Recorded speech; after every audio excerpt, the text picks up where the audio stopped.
嗨，大家好，我是坦平树。今天是2025年2月7号。这一期咱们聊一聊马斯克在华盛顿权力游戏。当然，这个说法不准确大家都知道什么意思，就是马斯克率领的这个叫政府效率部在华盛顿掀起的风暴。我想就这个话题咱们随便聊一聊。华盛顿时间2月3号早晨，美国国际开发署变了天，原本欣欣然然的办公区陷入沉寂。为什么呢？就是前一天晚上，马斯克领导的政府效率部正式接管这家拥有60多年历史和的国际援助机构，并宣布计划彻底关闭。这个美国国际开发署员工收到邮件，除关键岗位人员外，其余人员全部转为远程办公。与此同时美国国际开发署官网被下线，官方社交媒体账号被删除，机构运营陷入停滞。更为奇特的是马斯克政府效率部率领的是6名小将，平均年龄只有26岁，就把这个政府效率部就是美国国际开发署给他接管了。当然了接管过程并不是一帆风顺，美国国际开发署也是做了抵抗的，内心是相当不情愿的，保安也是阻拦了的据说负责国际开发署安保工作的那个主任带着他的副主任和员工去阻拦政府效率部的这个6名工作人员，结果这些副主任当场被解除职务。根据这个马斯克自己的说法他说已经与特朗普总统讨论过此事，并获得关闭国际开发署的全权授权。最重要的是这马斯克说该机构是腐败的毒瘤，一个充满马克思主义分子的犯罪组织，因此必须被彻底解散。而这个特朗普在返回华盛顿的专机上向记者表示，他完全支持这一决定，并称美国国际开发署长期以来被激进的官僚分子控制，需要进行大规模的清洗。这里面我要插一下我们主要是分析这个国内的正能量小粉小红他们的反应昨天我也介绍了胡锡进老师对马斯克在美国搞的这一套他的兴奋和不安，既感到兴奋又感到焦虑。但是我在看到其他的正能量小粉小红，那是对马斯克关闭美国国际开发署那是拍手称快为什么呢？根据这个小粉小红的说法，国际开发署有2大罪证，就是针对小粉小红正能量有2大罪证第一个就是颜色革命说这个美国国际开发署大量的资助很多国家的一些记者、科研机构、什么组织，那这个我总感觉哪儿有问题这个马斯克声称美国国际开发署是腐败的毒瘤，一个充满马克思主义分子的犯罪组织，而在另外一个国家，一群马克思主义分子的拥护者在那儿拍手称快，这个反正不太好理解总感觉哪儿是不大对劲。就是小粉小红和马斯克他们说的是一件事吗？不太清楚有点翻晕。第二个呢，这马斯克说美国国际开发署资助什么其他的组织研发新冠病毒。我发现正能量小粉小红都在转发这一条，但是因为这个是马斯克在推特上面发的，大家自己可以去看。马斯克真正的核心内容他把它删掉了，就是马斯克转发自己的一个推文，上面说美国国际开发署资助这个研究这些病毒，造成世界上几百万人的死亡。他真正的推文在下面，马斯克直指某大国某个城市的某个研究所。这些小粉小红正能量他没看下面，他只看上面。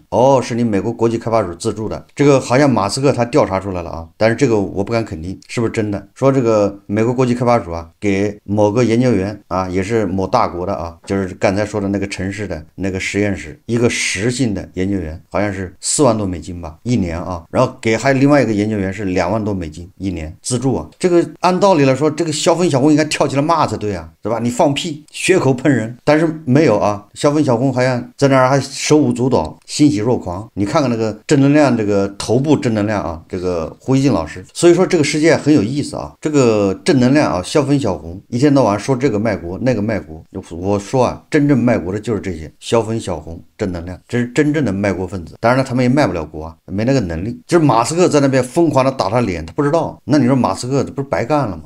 这是政府效率部对这个美国国际开发署采取了这个雷霆行动，对吧？大部分都给你解雇了。如果说国际开发署那是弱鸡，对吧？没什么权利，不是强力部门，你马斯克就欺负他，错了马斯克专啃这个硬骨头。这不马斯克啊又宣布啊要对美国中央情报局进行大面积辞退，一次性啊要辞退5000名特工，你们就等着啊收邮件，你收到邮件就通知你解雇了。但是啊这个因为考虑到这些特工啊工作的特殊性，所以给你8个月的赔偿金，比其他的联邦部门啊多1个月，你特殊啊。但是2月7号前回复，就是今天你收到邮件的，你得回复接受还是不接受，接受就给你赔8个月，不接受那就直接辞退，打官司去吧，劳动仲裁，对吧？1毛钱不给。哇，这个消息一出啊，那个美国的强力部门呢，就是这个联邦调查局和中央情报局就炸锅了。你说这帮特工，但好多还在海外呢，还有的正在执行秘密任务呢，这下饭碗没了。所以啊，说这个联邦调查局和美国中央情报局准备组织罢工了啊，这真是邪了门了啊！中央情报局、联邦调查局居然罢工，那你说这特工出来罢工？总之啊，这个也是天下奇闻啊，要上街抗议。说不好听的就是特务组织啊，居然公开去上街抗议。有人就说了，那这些特务反抗怎么办？对吧？你马斯克才几个小伙子能干啥？马斯克有办法啊！马斯克说了，这个对美国中央情报局辞退5000人，如果有反抗的，就让联邦调查局对他们集体抓捕。那有人就说了，你马斯克不还要辞退这个美国联邦调查局的员工吗？那些特工，那他们要反抗怎么办呢？马斯克说了啊，联邦调查局要辞退4000人，如果这些人要集体反抗，那就由美国司法部负责抓捕。总之啊，9000名特工就这么丢了饭碗，那你得服从，赔你8个月，不服从你就打官司去吧，1毛钱没有。当然了，这个情况啊，恐怕有一些出入，但是我们聊的是这个事情，就是马斯克这个做法给我的感觉啊，首先啊，我就想到了咱们明朝的这个特产西厂锦衣卫这个制度，实际上就是特务制度。我又想到了咱们上个世纪60年代文化大革命。为什么我会联想到这些呢？对吧？你发生在大洋彼岸的美国的，对吧？那帝国主义发生的事情跟咱有啥关系啊？大家仔细想一想，这个马斯克的政府效率部不就是锦衣卫吗？不就是东厂西厂吗？只不过因为年代久远，他们某些特征是一模一样的，只不过马斯克这个更文明，不就是把你逮到牢里面去招狱啊？就是明朝锦衣卫有招狱，西厂有自己的监狱啊，那个叫先定罪再审，或者先抓再审，先判断你有罪，抓起来再搜集证据，那个招狱系统。那马斯克无非就是他没有招狱系统，他只是裁员，一直叫一封邮件你就丢了饭碗。但是他也查腐败啊，一样的啊，如果查出腐败，你该坐牢还得坐牢。也就是马斯克这个政府效率部和我们明朝的东厂西厂锦衣卫相比的话，一个是文明，第二个他还是按程序来走。你们想一想，锦衣卫他不就是跟马斯克一样吗？带着人到那些官僚的家里面，或者到什么刑部、到兵部，直接宣布啊，你们全部被逮。马斯克宣布的是你们全部下岗，排除刚才说的不同的地方啊，对吧？一个是更文明，一个是程序，还有一个法治保障，剩下的都差不多了。我说的是马斯克，就特朗普为什么采取这种形式？实际上啊，特朗普遇到的问题跟朱元璋遇到的是一模一样啊，跟上个世纪60年代啊遇到的问题是一样的。就是这个皇帝啊，他面对这个文官集团，这些文官集团呢，由于种种原因，他们已经抱团了。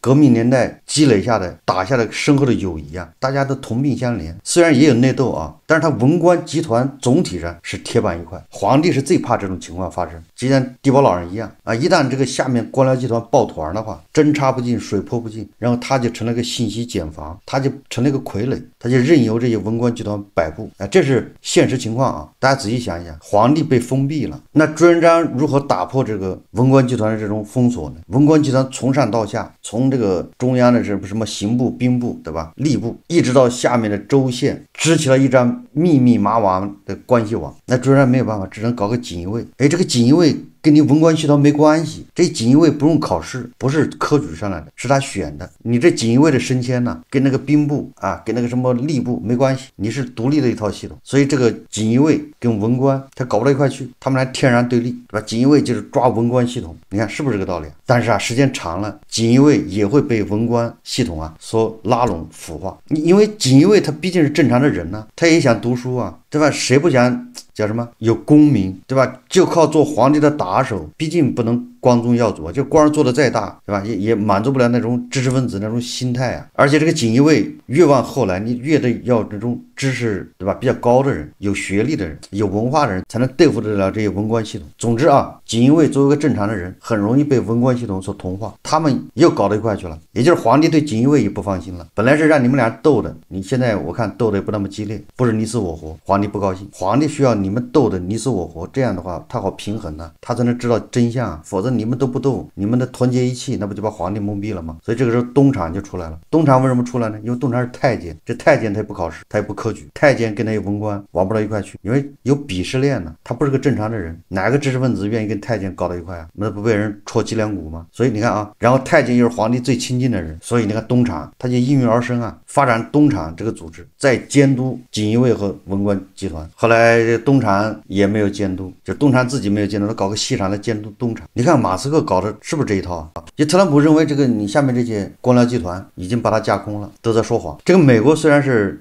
两党交替执政，轮流执政，但是他换的也只是那个好像3000人，都是高官呢。真正的政府的那些公务员这是不动的，那些办公室主任好像基本上都不动吧？那个是个根深蒂固的一个文官集团，只是上面的领导是走马观花，一任一任的换，什么国务卿啊，什么部长啊，下面的基层官员是不换的啊。所以我想啊，有时候常年不换，虽然美国它是民主制度，它有两党轮替来监督，但是因为你这个长期不换，就像一个池塘的水一样的，你没有活水进来，或者那个水流速度不够，那个水一定会发臭。就美国虽然也有监督啊，也有媒体，对吧？但是因为这个基层的这公务员，他基本上非常稳定啊，稳定时间长了他就会出事。那特朗普没有办法，他认为他的这些行政命令得不到贯彻执行，都跟你们这玩意有关系。首先我要省钱，特朗普就要压缩政府开支啊，特朗普要把钱花在刀刃上，这36万亿的美国国债他怎么办呢？这么往下滚的话，到时候利息都还不起了，因为关键是越滚越大呀，他不是说在缩小，规模不断的在膨胀，那你的利息也在膨胀。理论上啊，你只要把利息还上应该没问题，但是这个利息也是每年在增加。这特朗普啊，他觉得要开源节流。开源什么意思啊？开源就是加关税，反正我政府要多收钱。节流什么意思啊？节流是美国政府开始要勒紧裤腰带，不该花的一分都不花，把冗员拆除掉，裁员，完了对外援助该停，对吧？是这个以前啊，在欧洲去保护欧洲，在欧洲驻扎部队，对吧？在日本等等这些能减都要减，对吧？你如果让我在那儿驻军保护你，那你就交保护费，这就是节流啊。但是你要动这个美国庞大的公务员体系，没那么容易，所以成立一个叫政府效率部，就是东厂。他这个政府效率部好像马斯克不拿工资，好像那6个年轻人也不拿工资。你看这个马斯克啊，他的搞法跟特朗普一样，我们用时髦的话啊来说，就是发动群众斗这些官僚阶层。马斯克一发现任何问题，马上在这推特上面吧唧就公布了，什么意思啊？全世界人都知道了。这个美国人一知道这个，发现你国际开发署原来这么腐败啊，马上是不是形成声浪，形成舆论？你这个美国国际开发署这些员工，人上哪儿说理去啊？还有美国中情局、美国联邦调查局一样的啊。这马斯克马上就在推特上一捅，就是现在叫 X 啊，一捅，他这个不就是发动群众斗官僚集团吗？这个和上个世纪60年代是不是一样？上个世纪60年代砸烂公检法，为什么？因为你靠官僚集团斗官僚集团已经不行了，因为他们已经互相形成了一个紧密的利益共同体，他们知道一荣俱荣，一亡一损俱损。你看，都是朱元璋遇到的问题。我不说这种制度好坏啊，我在想这是不是这个世界它就是个钟摆，往左摆多了它就往回摆，这最后摆到右，右摆过了它也得往回摆，摆到左。你看这个美国，我的观察啊，这个不一定对，就我的感觉是，为什么特朗普第一任之后他竞选连任失败了呢？有人说这个是作弊，这个我不说这个啊，不作弊我不知道，但是我分析啊，就是特朗普第一任过了，他做过了，然后让民主党上了台，拜登啊，结果拜登一上台之后呢，他也过了。为什么说特朗普第一任过了呢？因为特朗普一上台之后就叫美国优先啊，然后这个什么到处跟这个盟友撕破脸退群，然后贸易战搞得世界不得安宁啊。这个用时髦的话说就是步子大了，扯着蛋，引起了各方面的不适应，所以啊他就搞了一届。那拜登上来之后呢，左过了头，就拜登民主党啊给我的感觉就是政治正确，对吧？这个男女性别的问题，这个支持巴勒斯坦的问题还有很多啊，我感觉他是做过了，就是政治正确过头，左过了头，那么作为钟摆再往回摆，那特朗普竞选中他就胜利了。那是不是意味着特朗普这次万一又摆过了呢？这很难说啊。所以我分析啊，我认为啊，这个世界的第一个特征就是，如果大家认为这个世界是个钟摆的话，来回摆，我们过去啊，这个钟摆的速度是很慢的，频率很低的，摆的幅度，钟摆的频率也没那么大，比较慢。那么现在是钟摆的幅度加大，频率加快，对吧？这是一个特征啊。第二个啊，就是我觉得这个以后这个审计工作啊，恐怕也到头了。如果你是从事审计这个职业，就是会计师啊，或者会计师事务所这，我估计啊，未来10年啊，恐怕就要下岗了。为什么这么说啊？你看这次马斯克啊，他就带着6个26岁的年轻人呢，就直接啊进入各个政府部门干什么？就是接管什么呢？就是查账。这6个人里面各有所长啊，大家可以自己去看介绍。其中有一个人是做人工智能创业的，还有一个是在华尔街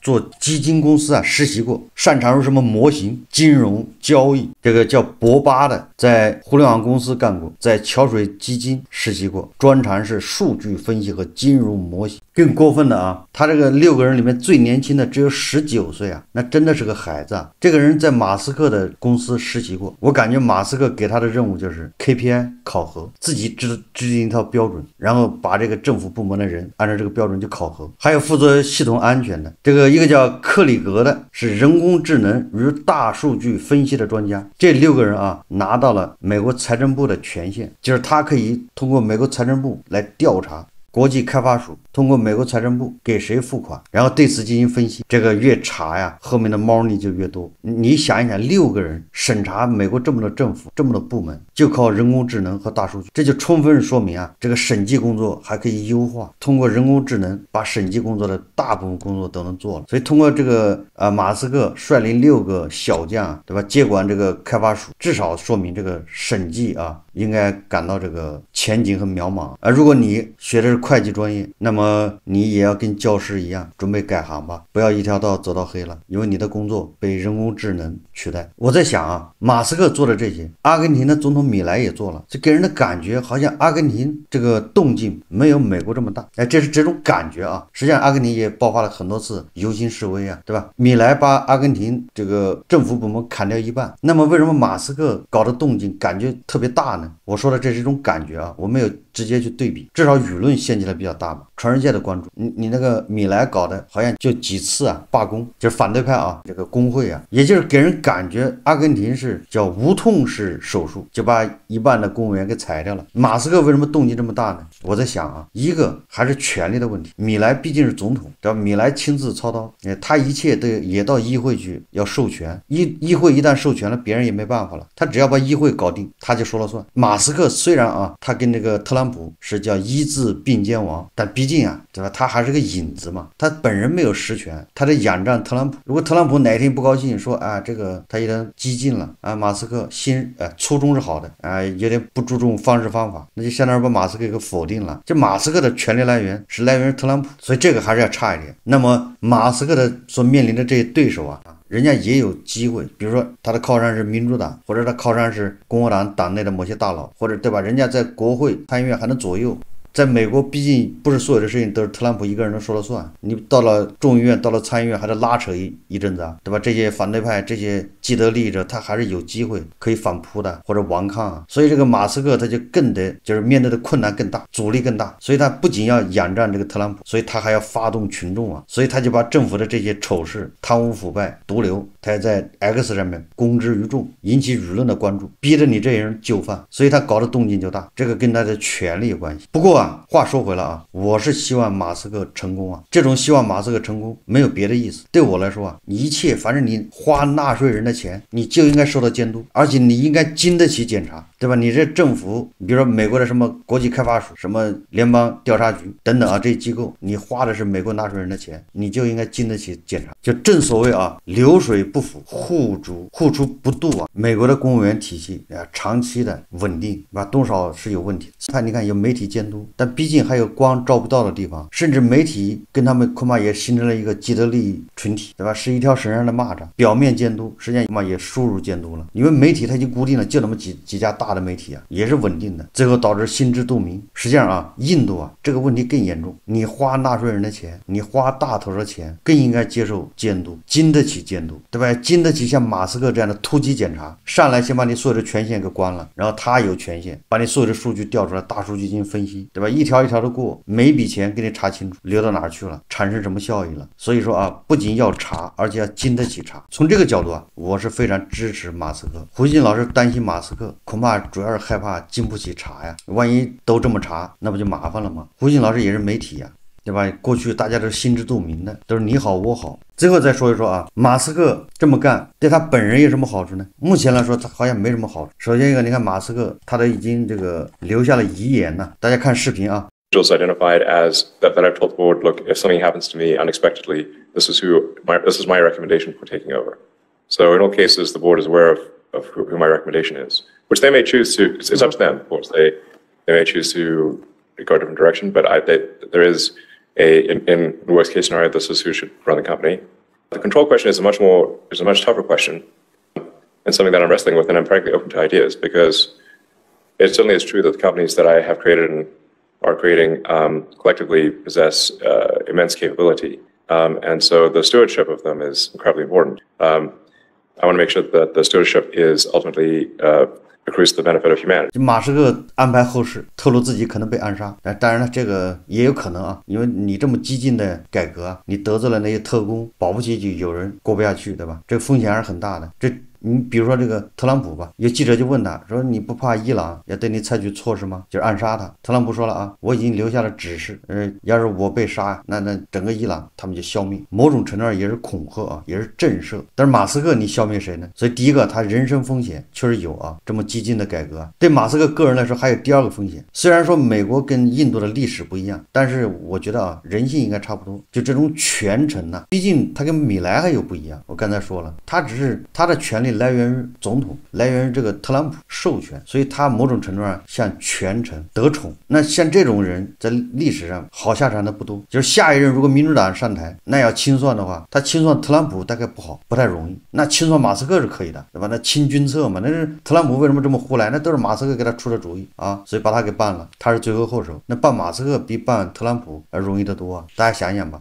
那第三个对特朗普不好的就是现实利益，因为特朗普不仅在美国掀起风暴，他在欧洲啊还干涉德国啊，还有那个好几个国家大选，对吧？跟德国总理舒尔茨对着干。这个一大负面影响就是马斯克的特斯拉销量暴跌，你不能不说这是马斯克参与政治之后啊一个负面影响，对他的品牌还是有伤害的。当然了，人各有志，马斯克有他的追求，人家恐怕对这个不在乎，个人的得失啊放在了一边。或许马斯克是个理想主义者吧，所以啊，祝马斯克成功啊！马斯克如果取得了成功，对吧？印度啊可以借鉴呢。